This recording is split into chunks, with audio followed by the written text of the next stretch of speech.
Bonjour, c'est Xavier. Aujourd'hui, j'aimerais parler d'un problème récurrent sous PrestaShop. Alors, PrestaShop, on en a parlé dans la première vidéo. Tu te souviens, c'est aussi bien une plateforme e-commerce qu'un CMS pour créer soi-même sa boutique. Le souci avec ce système, c'est que c'est une usine à gaz et du coup, on rencontre très souvent des ralentissements. Alors, ces ralentissements apparaissent pour différentes raisons. Ça peut être le serveur d'hébergement, ça peut être un mauvais réglage en interne, ça peut être un plugin défaillant. Aujourd'hui, on va parler d'une nouvelle cause de ralentissement.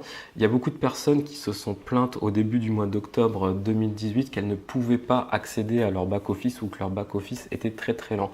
Pourquoi? Parce que quand on accède au back-office de PrestaShop, le système va aller interroger le serveur de PrestaShop pour savoir s'il y a des mises à jour au niveau des plugins. Et si le serveur de PrestaShop ne répond pas, forcément ta boutique elle-même va tourner indéfiniment en essayant d'appeler le serveur ou alors elle va être très très lente.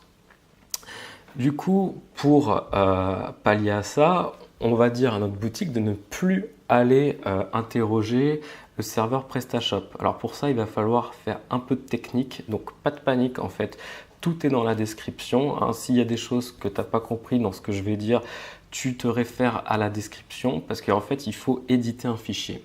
Donc pour les versions, si tu as la version 1.6 ou 1.7 de PrestaShop, tu vas dans le dossier classe, tu trouves un fichier qui s'appelle tools.php et tu cherches une variable qui s'appelle isAddonsUp avec des underscores à chaque mot.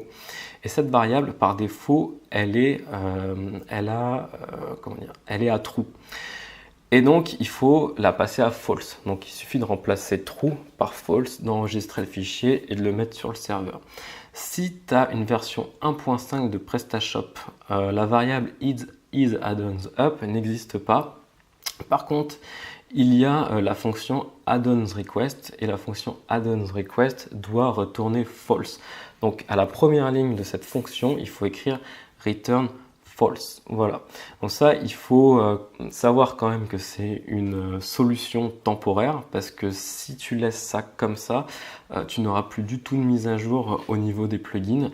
Donc je te conseille d'appliquer cette solution uniquement quand tu vois qu'il y a vraiment des gros ralentissements. Tu l'appliques pendant une demi-journée ou une journée et une fois que c'est passé, tu retestes pour voir s'il y a toujours ces ralentissements. Voilà, comme d'habitude, si tu as des questions, tu les poses en commentaire. Si tu as envie de rester informé de mon actualité, tu peux t'inscrire à mes contacts, le lien est dans la description. Et puis évidemment, tu peux t'abonner à la chaîne pour savoir quand sort une nouvelle vidéo. Je te dis à bientôt.